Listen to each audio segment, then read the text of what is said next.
Hello, and welcome to episode 111 of The Ethical Life, a place where each week we talk about the intersection of ethics and modern life. I'm Scott Rada, social media manager for Lee Enterprises, and as always, I'm joined by Rick Kyte, who is the head of the Ethics Institute at Viterbo University in La Crosse, Wisconsin. Hello, Rick. Hi, Scott. Not so long ago, many of our K-12 schools were hoping parents would pay more attention to what was going on in the classroom. Too often, it seemed, parent-teacher conferences were not well attended, PTA groups were struggling, and school board elections were all but forgotten about. Recently, however, there has been a major shift in our nation as the parental rights movement has caused many parents to become much more involved in what's taught in our classrooms, has turned board meetings into long discussions about politics and culture, and has led to a record number of attempted book bans and restrictions at schools and public libraries. Rick, what role do you think parents should play in making sure their children's education meets their own personal standards and beliefs? In general, I don't think parents should be too concerned about making sure that education matches their beliefs, because as I explained in the column I write this week, kids are not the sorts of beings that you just open up their heads and pour the content into them. And lots of times I find the discussions that we've been having about educational content makes this assumption that kids' minds are just empty vessels, and they're not. I think parents should be very concerned about whether their children are being taught adequate skills in math, reading, and basic information that helps them think about and understand the world. So like science and in history and things like this. But much of the battles we're seeing over the culture wars are about like highly controversial topics in our society right now. And I think that's appropriate for teaching maybe at the high school level, usually not at elementary and middle school level. And then at the high school level, the school should be teaching the controversy. I mean, if it's a controversial issue, then teach the controversy, because it's not something that there is widespread consensus.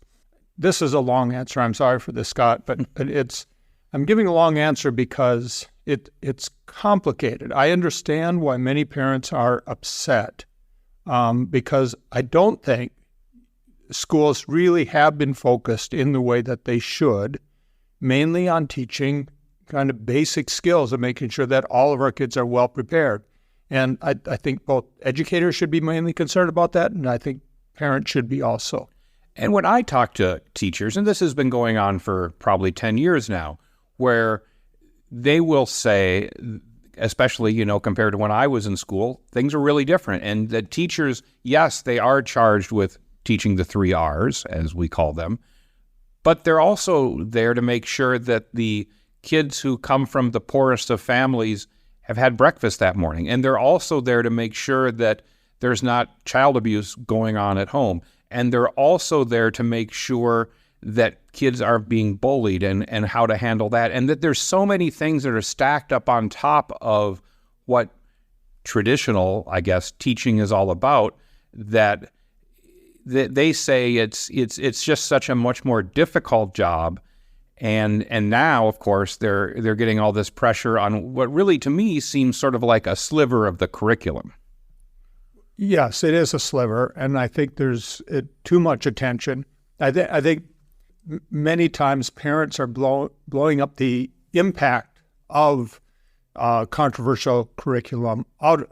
They're blowing it out of proportion because it really isn't having that great of an effect on our kids.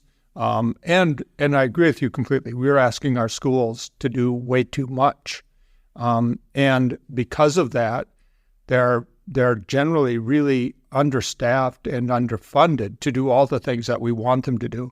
And this is particularly true of many really large schools in our inner cities.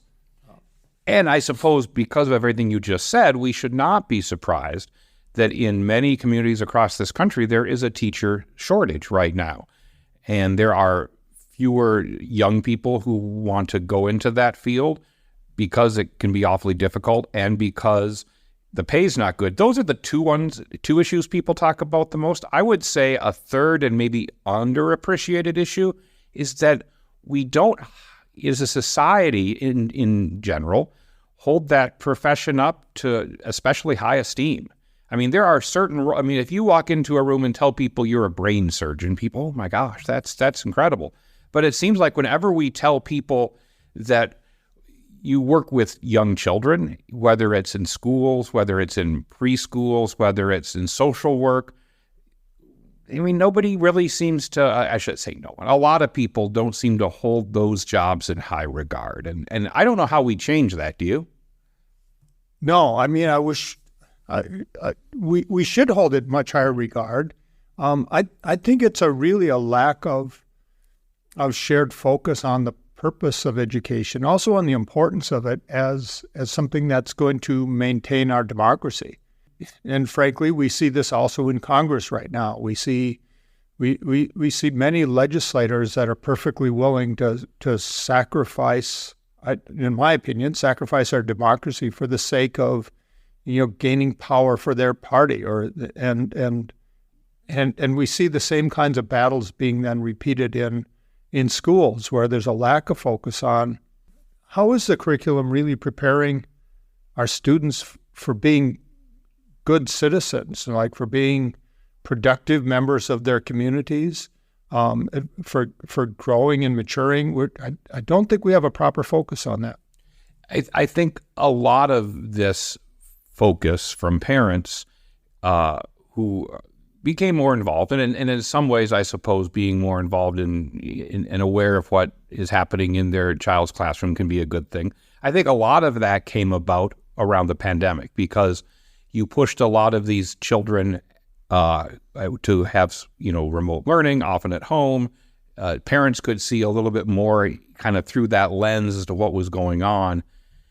And I think that is what's behind some of this. What is not talked about nearly enough, though, and although we're on the other side of the pandemic, this issue still is a huge issue, is in many parts of this country and in many districts in this country, we sent the message that school was kind of optional. And we have still not seen, or we're still seeing, a huge number of districts battling large truancy numbers that were not around at all before the pandemic came around. And goodness, if there's something that our school should be talking a whole lot more about, it's that. But instead, we're talking about, I don't know, drag queens reading stories to eighth graders, or I don't know. And we're just talking about the wrong things. Well, chronic absenteeism in Detroit, Michigan schools is around 70% right now. Yeah, and that's horrible. Yeah. In L.A., Washington, D.C., and New York, I think it's around 40%. So this is a crisis in these schools. We're not talking about those things. You're absolutely right. So two things happen. I think you're right that parents had a great deal more insight into what was actually being taught in the schools during the pandemic because classes were being taught remotely. And so you had kids taking classes at the kitchen table or in the living room, something like that. But also something happened culturally in the aftermath of George Floyd's murder when progressive ideas about both race and gender really gained a lot of popular momentum. And they've been gaining some momentum, especially in schools of education around the nation. And therefore, kind of these progressive kind of cultural ideas have been coming into the school system without parents really noticing it before. But they gained this extra impetus after George Floyd. And so you had people like Ibram X. Kendi in his book, How to Be an Anti-Racist, right? That becomes a national bestseller, right? And this gets a lot of influence. And suddenly it becomes kind of a cultural test on like how you answer all kinds of questions about race and gender in ways that a lot of our like opinions about these things were really open for debate, because after all, scholars are debating them all the time. But all of a sudden you had a lot of people kind of pushing and saying, well, if you don't answer these questions right, then you're racist or you're homophobic or you're not accepting of people with differences. And I find that kind of distressing as an academic, because I find the debates themselves really interesting and really perplexing. They're complicated. They're hard to understand. And so all of a sudden we're pushing to have children taught certain kinds of ideas, especially about race and gender, that are really tough. That, things that I have a hard time understanding, and yet now we're expecting, say, middle school teachers to teach our students that one side is established fact. I mean, that just seems to me irresponsible. And I suppose that's why, and the numbers I'm going to cite here are about a year old, but I'd be surprised if they've changed a lot. It's from a study the Pew Research Center did. And one of the top line findings is Republican parents are more likely than Democrats to say that parents have too little influence on what kids learn in school, and school boards have too much influence. And again, that sort of feeds into that this more conservative Republican family might feel like they're just not being heard, I guess, or that their values aren't being imparted on kids the way they'd like. I think that kind of backs up in a bit what you're saying. Am I correct? Absolutely. And it also says, and we'll link to this study in the show notes, certainly.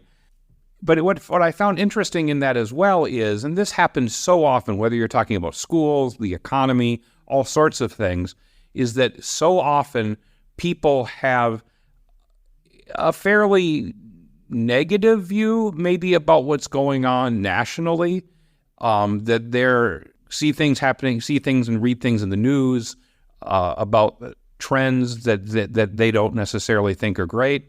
But then you'll often ask them about their own children and their own schools, and they'll talk a little more positively about that. And that's something that I think is interesting, and I think is also probably I guess, and again, I'm working for the media, I suppose I shouldn't be too critical, but is a little bit shows the power that those either negative or trend stories may have in shaping people's minds about what's happening in our education system. It turns out most people are fairly happy with the education their children are getting in the public schools. And I think in many of the schools, they have good reason to be. In other cases, I think, well, they're just not paying attention. They're being complacent, because there's many of our public schools that are really underperforming.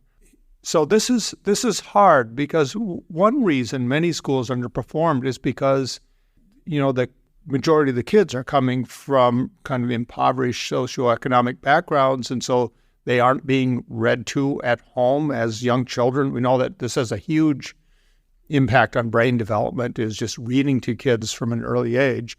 And they're, say, coming to school in environments that either aren't safe or, without proper nutrition, without proper sleep, all of these things. It's very hard for kids to learn under those conditions. As a parent of a child who, attended first grade in a Memphis inner city school, I was not prepared for how awful it would be.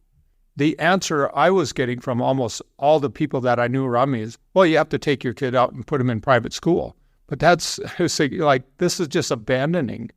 Like a lot of the kids in this nation have just been abandoned to substandard education. This is really short-sighted of us as a nation. It's not fair to those kids. But if we're going to have a healthy democracy, we need to be preparing our kids, and that means we have to improve those schools.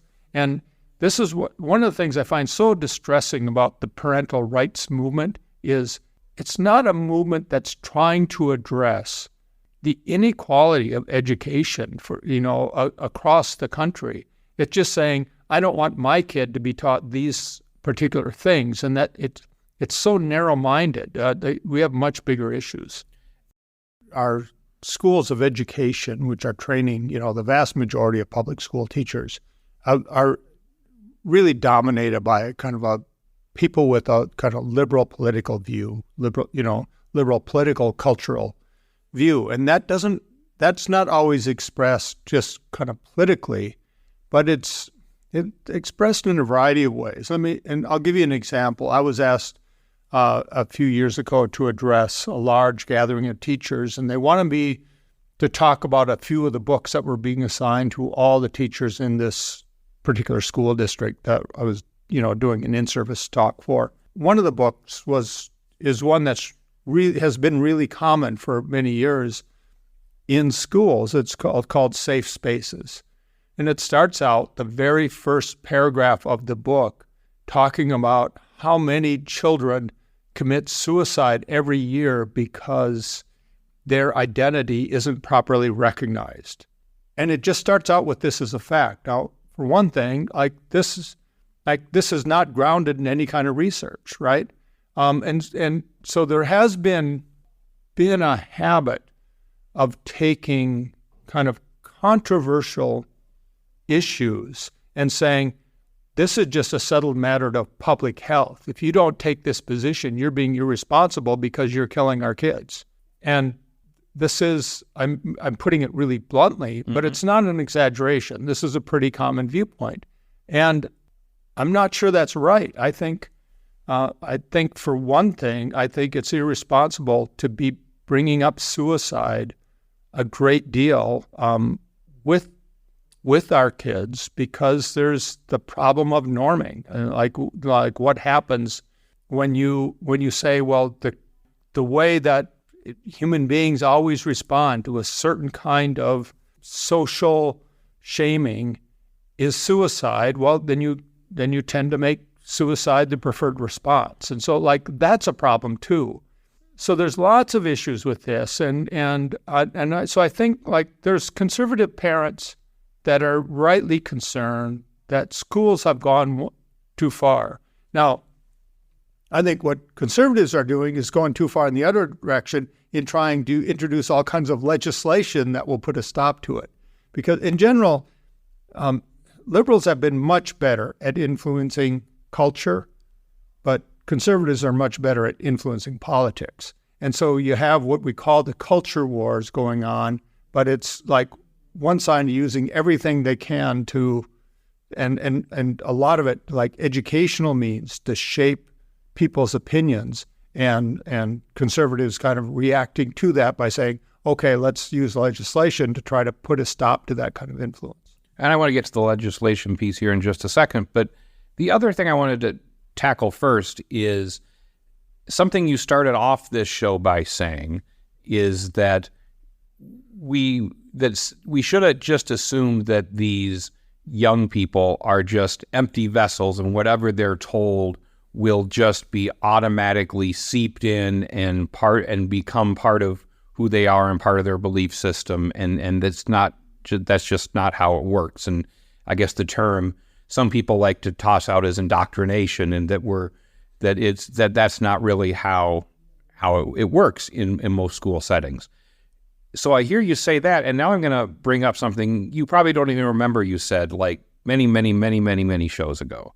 But you talked about something, I think it was in the 1970s, and I kind of remember this. I was in elementary school back then, and there was a really concerted effort, not only in the schools, but nationwide, to reduce littering. And I don't think there is probably a huge pro-littering faction out there. I think that's pretty much something we can all agree on, that littering's bad, no matter if you're on the left or the right of the political spectrum. But so I don't think that was especially controversial. But I think the point you made back then in that show was that this message was really driven pretty hard in schools. And I think I remember you saying that there would even be examples quite commonly of parents who might toss a fast food bag out the window or leave a messy campground behind, and were being corrected by their children saying, no, that's, what was the owl saying? Give a hoot, don't pollute. Which I guess maybe that was beyond littering. I'm not sure anymore. But it seemed like in a good way, because again, I think littering, we can all agree, is a bad thing. But that was sort of indoctrination, right? And that was something that did work So I guess I'm not sure where I come down on and again, I don't have kids, so I'll rely on you as the expert here, but how do you balance those two things? My general rule of thumb on these kinds of topics is where there is broad public consensus, teach the consensus. Like littering's bad. Littering's bad. And there wasn't a big anti or a pro-littering movement. There wasn't, right? There hasn't been. There hasn't been. And so like adults thought, yeah, this is good. Let's teach our kids that this is bad because we need to do something right now about, problems with our environment. And the EPA gets created at this time. Adults were working on creating policy, which responsible adults do. And then our education system was talking to kids at their level. What's your contribution to cleaning up our environment? Well, it's not polluting. And so these worked in tandem. And I guess another one maybe from that same era was, a lot of anti-smoking messages. Yeah. Although there was, I suppose, in the business world, maybe aggressive, there was the other side of trying to market tobacco use to young people. But even then, like in the 70s and 80s, there was a real push towards girls and women's equality. Yes. So, right? And there was a broad social consensus about that we need more opportunities for women. Let's do what we can to improve girls' education. Title IX gets created to ensure that we have equality among sporting programs. All that was great. But out of that came this push to say, okay, now we disagree about, say, evolution and creationism. Let's make sure that our schools are just teaching evolutionary theory.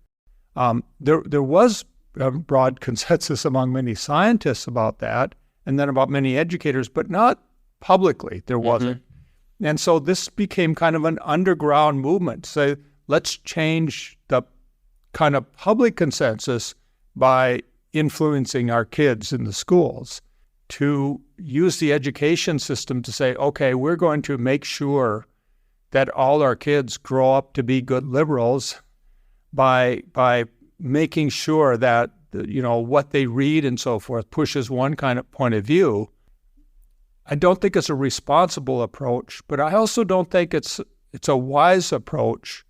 Look, and it's not a wise approach to ban books and say, okay, we don't want our kids exposed to these ideas, because these are hot topics in our society right now. They're everywhere. Our kids have smartphones in middle school, right? Yes. 5th and 6th graders. They've got smartphones, they have social media accounts. Where they can find a whole lot of stuff that's a lot more questionable than those topics. I mean, they can find anything on the internet. And they're spending way more time on that than they are reading books. And so, practically, what is a book ban going to achieve? Absolutely nothing. Our kids aren't reading hardly at all compared to previous generations, but they're spending a lot of time on social media. You're not proposing putting any kind of ban on that, but you want to ban. So the book ban stuff is just moral posturing. It's not serious. Because it's all like, what do you intend? It's not like, what will the real effects of it be? Because nobody's proposing that this is going to make any real change. And so I'm just saying, let's have serious discussions about what's going in our schools. Like, stop the moral posturing, and then parents should stop that. And then our legislators should really be focused on what they can do as far as making policy. Stop the Don't Say Gay bill, and all the 62 bills have been introduced in various state legislatures in the past year regarding parental rights, having more say in the curriculum. Most of them are like restricting material that kids get access to. This has no serious effect. What are our legislators doing? We have real problems in our schools. Why don't they address that? Yeah, and there was one, and we'll link to this, but like you said, there's plenty of other ones, but some legislators in Missouri have proposed that parents would have access to school curricula, guest lecture materials, and staff training manuals at least 30 days before the start of the semester, and the parents would then be able to opt their child out of any classroom instruction or presentation with which the parent disagrees. And I think that's exactly the type of thing you think is terribly misguided. Yeah, and Florida and Texas have been the worst states when it comes to this. I was talking to a colleague at a university in Florida earlier this year, and he had to cancel a lecture. He had invited a really noted scholar to come and talk about race issues. It wasn't a controversial lecture at all. But he had the word race in the title of it because he was talking about historical conditions. And he was told he couldn't have that word in the title of the talk. Well, then the speaker just canceled. This is my problem with so much of this, like giving parents access to like the curriculum and so forth. What they're doing is oftentimes they're not reading the books. They're not really looking into what the material is. It's just this cursory glance. And they're looking for certain words or certain ideas, and they're saying, I don't want that. And this is not good for our schools. Before we close on this topic, I wanted to just bring up one more thing. There was an interesting piece I saw in Time magazine that talked a lot about what you just said about sort of the irresponsibility around book bans and how that's not helpful. But it really turned the focus in this piece to what it called the less remarked upon threat is the diminishment of literature in American schools and how that is being taught much less than it used to be. I can, just sitting across from the table, I think I get the sense that you agree with that. I agree completely. I think like reading is a valuable skill, but it also is something that when you develop a habit of reading good books, good literature, it really opens up your view of what are possibilities for kinds of life. You get to inhabit all these different viewpoints. It just really expansive as far as how your imagination functions. And so it's very important. And it's very important to read good literature and then talk about it with others. Our educational system has more and more focused on just teaching certain skills and passages and so forth, like reading fewer books and talking about the books and reading more passages. And then many of the books that are being proposed to taught, they're being proposed because they have some, like socially positive message to them. And I really dislike this idea that we should value literature based on its social message. Like who writes it, what identity group they come from, what kind of, viewpoint they're expressing. What you end up getting is like a variety of different viewpoints from a variety of different perspectives, but a lot of it is not very good writing. It's not good storytelling. And so you get kids being taught a lot of stuff which makes them dislike literature because they haven't read really good stuff. Football is back, and this Ravens season, there are huge prizes to be won at Safeway. Enter Safeway's Flock In and Win sweepstakes, and you could win up to $10,000 cash or autographed Ravens merchandise. All you have to do is shop the participating items throughout the store and enter your codes from your receipt at SafewayFlockInAndWin.com. Safeway makes sure Ravens fans have all of their game day needs to tailgate or host like a pro. Stop in and discover why football is better at Safeway, the official supermarket of the Baltimore Ravens. We end each show by tackling an ethical dilemma, and Rick, here is my question for you. A couple of weeks ago, when we were doing this segment, I talked about a parking problem I had in Texas, and I'm going back to parking again today. So I am a fan of the Minnesota Twins, who, as we speak, are in the playoffs, and I was lucky enough to get tickets to see them 2 games when they played the Toronto Blue Jays up in the Twin Cities. And I was lucky enough when making lodging selections that I found an Airbnb probably 7 or 8 blocks from the ballpark.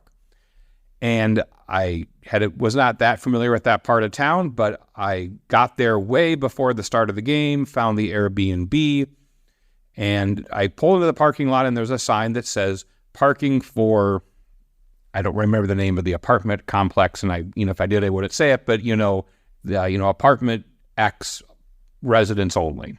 Okay, well, I think that's fine, but I go in and I park, And it's a large complex, very large complex. And I find that I get in there, and then I read through the instructions again if there was any mention of parking. And other than it said free parking, it had no mention of any permit. But I even texted the contact saying, do I need a permit? And she said, nope, nothing to worry about. You'll be fine. And throughout my stay, I noticed that this parking lot was surprisingly maybe only two-thirds to probably two-thirds full at most all the time I was there.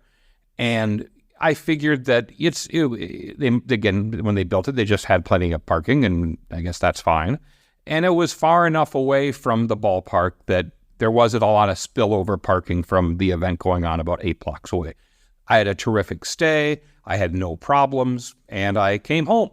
So there's no dilemma. Well, depending on what happens, and by the time many of you are listening, you may have already found out, but if the Twins advance in the playoffs, I plan to go up there again. And I have been looking for lodging and just trying to figure out what days may work best. And I was really hoping that the same Airbnb would be available because I really thought it was a great place. But as things happen, it wasn't. And a lot of the nearby accommodations either didn't offer parking or were too far away, or there just wasn't much to choose from. So, then I looked at hotels, and I found like an okay rate at a hotel that was really close to the ballpark. However, it charges $50 a day for parking. That seems like a lot, but, they can charge whatever they want, I suppose. So here is where the dilemma comes in. Part of me is wondering if I should, because this, again, for those of you who have not been to this area, it's in the middle of downtown. There's lots of shops and restaurants and stuff. So you don't really need a car, but I have to commute, 2.5 hours to get there. I see where this is going. So I think Scott. you do know where I'm going, is that I would go to the hotel, drop off my stuff, drive to this apartment where I stayed before, which would probably be like, just because of how geography works, like 15 blocks away, just sort of on the other side of where I'm staying, park my car in this place that seems, in my 3 days I was there before, seems to be at best a third full, and then, walk the 15 blocks back to the hotel and be able to sort of spend my time in that area around the ballpark as long as I'm there, and then when my time there is done, grab the car and grab my stuff and head out of town. So I probably know this is not what I'm supposed to do, but in the wired world of ethics, how bad of a decision, I haven't decided to do this yet. So I'm trying to, gauge you as my moral compass, but how is that something I guess you would ever consider doing, and how bad of an idea is this? So I can kind of see how you might justify this by saying you aren't really depriving anybody else of a parking spot anyway. You're just taking up a spot that's not being used because it's never full. In the three nights, 4 days I was there, at least, it never seemed to be, from coming and going at different times of the day. And if that's really the case, then you just call the same people you would ask the first time when you did stay there, and you would ask them, do I need to do anything about parking? They said, nope, you can just park there. You call them and tell them what you're doing. I couldn't get a stay at your Airbnb this time. I wanted to, but you were full. Is it okay if I just park my car in that lot during my stay at another place? But what their response is going to be, I can almost promise you, is that they own the unit in that. I don't even know if they own it. Maybe they're renting a unit that they're then renting out through Airbnb, or I don't know if they're owner occupied. I'm not sure. But whatever it is, they have control over that one unit. They don't have operational control over that parking lot. So I think their response would be, you'd have to take that up with the people who own the building, who own the lot, who manage the lot. And there is either a leasing office or some sort of office that I saw there during my stay. Well, then I would say give them a call. And that would be and if you really aren't taking up anybody's spot and it doesn't matter, and there did not seem to be a sign. It's not like this is unit 5 and this is unit 6. They just seem to be. And I would take like a unit or a parking spot that's clearly not like in front of somebody's door. Yeah. Call somebody up and tell them that's what you would like to do. Do they mind? And what Be really polite about it. Mhm. Yeah, be really polite about it. And say and mention that I had stayed there recently and what a great experience I had because I did have a nice time there. Yep. I would say all that. But if I don't do that, or if I do that and they say no, you can't do that, Then you can't do that. then you can't do that. Yeah. And would you have even considered this? No. Okay. No. Because It's a private lot. sure, it absolutely is. Yeah. Yeah. And so I guess the broader ethical question is maybe that, and again, there's no certainty in anything we do in the world, but if you are nearly certain that an unethical action you're taking does no harm to anyone and may help you a little bit, that seems to me to be about the least problematic of an ethical decision to make. Yeah. So this is kind of how you think about issues like this that are it's a matter of fairness. Is it fair to use somebody's property without their consent? And you say, well, yeah, I would. You ask, well, would I mind if somebody did that to me? Like if I were the owner of the lot, would I mind if people used it occasionally when they need it without asking me first? And you'd probably say, no, I wouldn't like that. I wouldn't want them at least to ask me. Because they don't know that I could be going on. I could have a huge social media following and say, hey guys, I just found the best deal in Minneapolis. If you want a free place to park, go to this apartment building and you'll be just fine. I mean, that's not what I would do, but they don't know what I'm going to do. Right. Yeah. Yeah. And they might say no, but I think if you would put yourself in the owner's position or manager, whoever it is that kind of runs that, who has authority over it, and you'd say, well, would I mind if people did that if I were in that position? You'd say, well, no, I wouldn't want them to just take advantage. No, I mean, if I were in if that manager's position, if I knew one person was doing it, yeah, I probably would have cared. I mean, Right. You were just like, I'm sure there's... Well, and I'll tell you what, and that's why actually calling up and asking them first sometimes works. You might be surprised because they really don't mind if one person does it, but they don't want to make it a policy, right, that anybody can do it. Yeah, I mean, I would expect they're probably going to say no. Yeah. But you don't know until you ask. The other thing is, you could phrase a question this way. Well, what if everybody did that? What if everybody knew that would be okay? Yeah. Well, then the lot really would be full. And I would assume then not only inconvenience the people who live there for obvious reasons, but then the owners of the lot would have to create some sort of system and make sure people have little decals, and then maybe have to have tow people who don't, and it just brings in this whole set of bureaucracy over what once was the simplest thing in the world. Park there, and we have plenty of parking, and don't worry about it.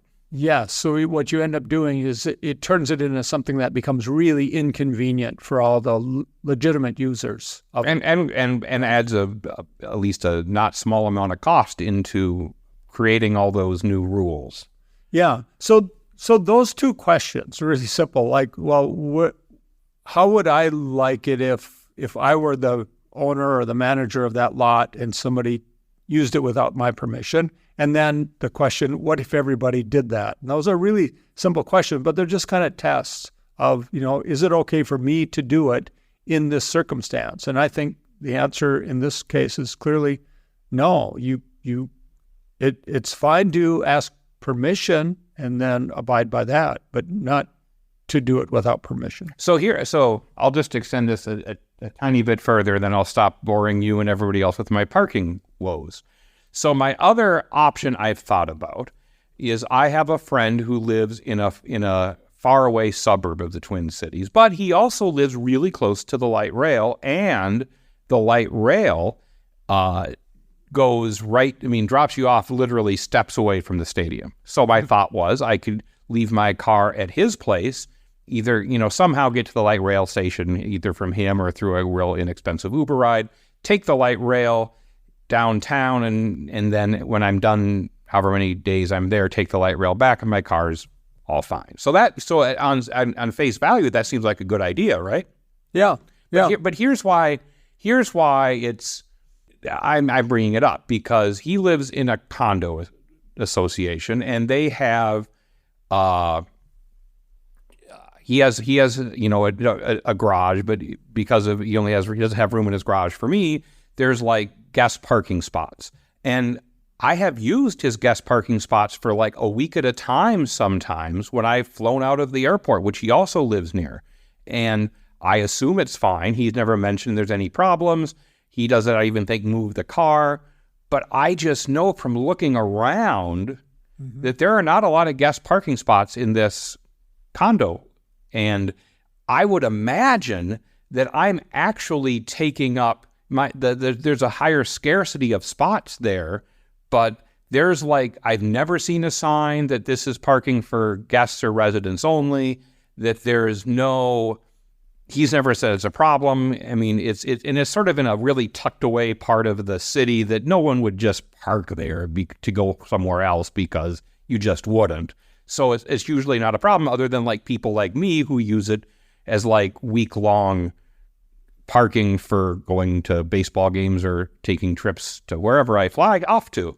So does that matter? Should I take into account the fact that I'm taking up actually a scarcer resource there, even though there are no signs or no rules at all? I mean, yeah, you could consider that. I mean, in that case, I mean, you are getting permission from somebody who lives there and to use a guest parking spot. Yep, right? True. But he's an owner of the, of that area. But you're also acknowledging that this may end up causing inconvenience for other people who are actually, guests of people who are living there and just going to stay for a night or two and then don't have a place to park. So why don't you just park your car at the Mall of America and take an Uber?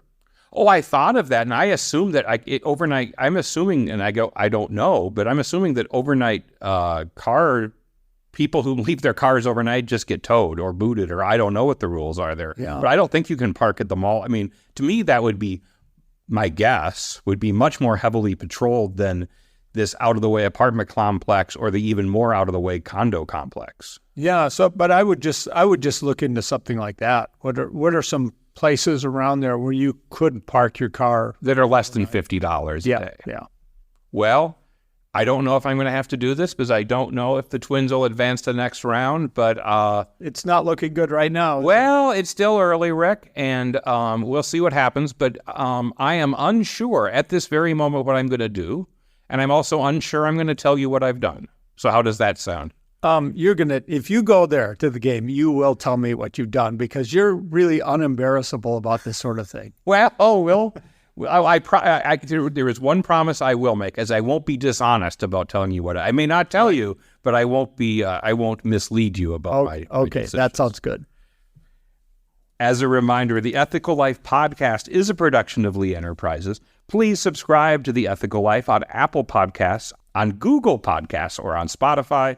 And be sure to check out Rick's column about ethics. And this week, it focuses on the very issues we talked about at the start of the show. And that can be found on all Lee newspaper websites. For Rick Kyte, I'm Scott Rada. Thank you for joining us. How powerful is the Cox network? So powerful that one day the internet will let your doctor perform miracles from thousands of miles away. Connecting to remote operating room. Giving a whole new meaning to the term house call. Operation complete. The Cox network. With gig speeds everywhere. It's internet built for tomorrow, today. Cox, bringing us closer. In Cox serviceable areas, speeds vary and are not guaranteed. Cox terms apply. Other restrictions may apply.